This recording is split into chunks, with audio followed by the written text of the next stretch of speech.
নমস্কার, তোমাদের সকলের প্রিয় পাঠশালায় আরো একটি নতুন ক্লাস নিয়ে হাজির হলাম তোমাদের সামনে। আজকে আমি তোমাদের সাথে আলোচনা করব চতুর্থ শ্রেণীর বাংলার সপ্তম এবং অষ্টম শ্রেণীর প্রশ্ন উত্তর। আমি আজকে ক্লাসটি শুরু করে দিচ্ছি, সকলে মন দিয়ে দেখে নাও। সপ্তম স্কুলটির নাম হলো বাঁকুড়া গোয়েন্দা প্রাথমিক বিদ্যালয়। একের প্রশ্নটি আছে, সবার আমি ছাত্র কবিতার প্রথম 4 লাইন কবির নাম সহ মুখস্থ লেখো। সবার আমি ছাত্র সুনির্মল বসু। আকাশ আমায় শিক্ষা দিল উদার হতে ভাইরে, করিয়ে হবার মন্ত্র আমি বায়ুর কাছে পাইরে। দুইয়ের প্রশ্নটি বলছে পূর্ণ বাক্যে উত্তর দাও। তথ্য চান শব্দটির অর্থ কি? আমি এক কথায় লিখে দিচ্ছি, তোমরা যখন লিখবে পূর্ণ বাক্যে লিখবে।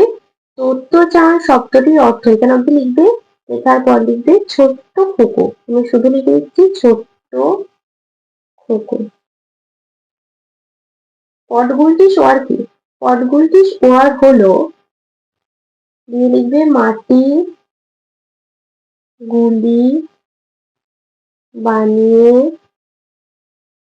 যুদ্ধের মতো খেলাকে পটগুলটি ওয়ার বলে। দুটি স্বাধীন রাষ্ট্র ভারত ও বাংলাদেশ এর জাতীয় সঙ্গীত কার রচনা? রবীন্দ্রনাথ ঠাকুরের রচনা। রবীন্দ্রনাথ ঠাকুরের রচনা। উপেন্দ্রকিশোর রায়চৌধুরীর লেখা দুটি বইয়ের নাম লেখো। গুপিয়াইন বাঘাবাইন ও টুনটুনির বই। তিনি প্রশ্নটি করেছি, সন্ধি করে লেখো। রত্ন যোগ আকর সমান রত্নাকর। রত্নাকর। মেঘ যোগ আলোক সমান মেঘালোক। চারের প্রশ্নটি বলেছি বর্ণ বিশ্লেষণ করো। পরীক্ষা। ক হসন্ত যোগ হ যোগ রয় হসন্ত যোগ দীর্ঘই যোগ কয় হসন্ত যোগ মধ্যনস্বয় হসন্ত যোগ আ। তারপর আছে ভয়ানক। ভয় হসন্ত যোগ অ যোগ অন্তস্তয় হসন্ত যোগ আ যোগ দন্তন্য হসন্ত যোগ অ যোগ কয় হসন্ত। পাঁচের প্রশ্নটি বলেছে অর্থ লেখো। বিদ্বেষ আর কুহন বুঝছো, এখানে খাতায় লিখে দেখাচ্ছি। বিদ্বেষ মানে হিংসা, কুহন বুঝছো মানে তোমই এর উপাসনা হয়। ছয় প্রশ্নটি বলছে বাক্য রচনা করো। চমৎকার। আমার মায়ের রান্না চমৎকার। শিক্ষা। শিক্ষা আমাদের জীবনে জ্ঞানের আলো দেয়। সাতের প্রশ্নটি বলেছে প্রদত্ত ধ্বনিগুলি চিহ্নিত করো। ক প ট উ। নাসিক্য ধ্বনি ঙ, মূর্ধন্য ধ্বনি ট, কণ্ঠধ্বনি ক, ওষ্ঠধ্বনি প। আটের প্রশ্নটি বলেছে নিচের প্রশ্নগুলির উত্তর দাও। কয়ের প্রশ্নটি আছে বাংলায় স্বরবর্ণ কটি ও কি কি? বাংলায় স্বরবর্ণ 11টি।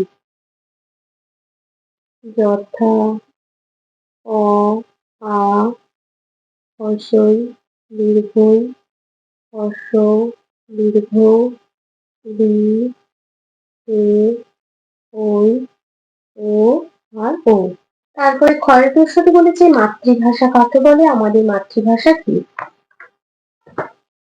শিশু জন্মের পরে মায়ের কাছ থেকে যে ভাষা শেখে তাকে মাতৃভাষা বলে। আমাদের মাতৃভাষা বাংলা। ৯ প্রশ্নটি বলেছে বিপরীত শব্দ লেখো। ব্যর্থ, ব্যর্থ বিপরীত হয়ে যাবে সাফল্য। আর সম্ভবের বিপরীত হয়ে যাবে অসম্ভব। ১০ প্রশ্নটি বলেছে হযবরল বইটি কার লেখা? সুকুমার রায়ের লেখা।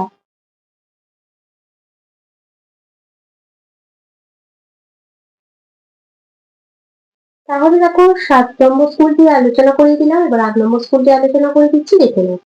অষ্টম স্কুলটির নাম হলো বীরভূম জিলা স্কুল। একের প্রশ্নটি আছে নিচের প্রশ্নগুলির একটি বাক্যে উত্তর দাও। কে কবিকে মধুর কথা বলতে শেখালো? চাঁদ কবিকে মধুর কথা বলতে শেখালো। চাঁদ কবিকে মধুর কথা বলতে শেখালো। ইয়াসুয়াকি চানের পায়ে কি অসুবিধা ছিল? পোলিওর অসুবিধা ছিল। পোলিও অসুবিধা ছিল।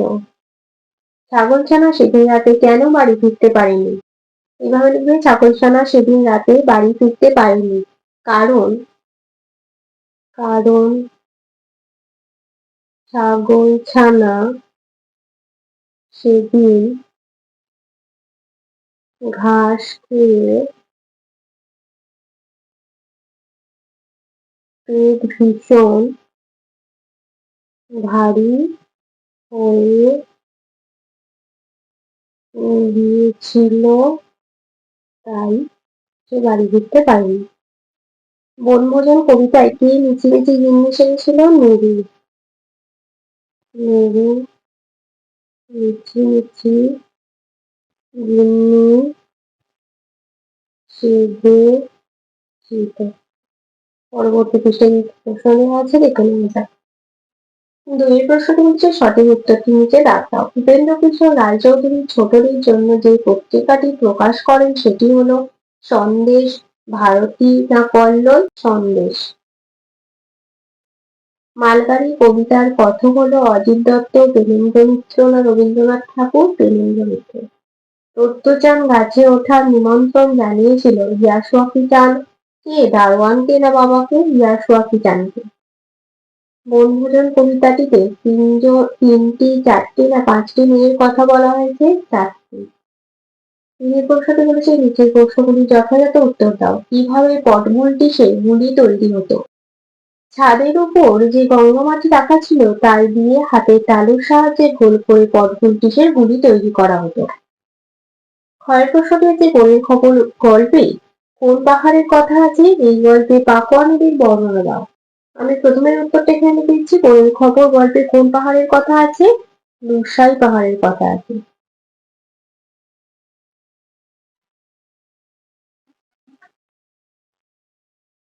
এই গল্পে পাকুয়া নদীর বর্ণনা, এটা খাতায় লিখে রাখা।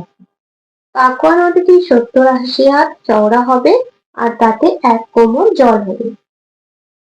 ৪ প্রশ্নটি বলেছি কোনটি বেমানান কাটা চিহ্ন দিয়ে চিহ্নিত করে? আলমারি, হাতকড়ি, চোর না পুলিশ? আলমারিটা বেমানান। সিঁড়ি, মূল, তাঁবু না ধাপ? তাঁবুটা বেমানান। ৫ প্রশ্নটি বলেছে নিচের এলোমেলো বর্ণগুলিকে সাজিয়ে শব্দ তৈরি করো। এটা সাজিয়ে লিখলে হবে গুরুগম্ভীর। গুরুগম্ভীর। এটা সাজিয়ে লিখলে হবে টেলিভিশন। ৬ প্রশ্নটি বলেছে অর্থ লেখো। বাগিচা, বাগিচা শব্দের অর্থ কি? বাগান। মৌন, মৌন শব্দের অর্থ কি? নীরব। ৭ প্রশ্নটি বলেছে বিপরীত শব্দ লেখো। উদার, উদারের বিপরীত হয়ে যাবে বিদ্বেষ।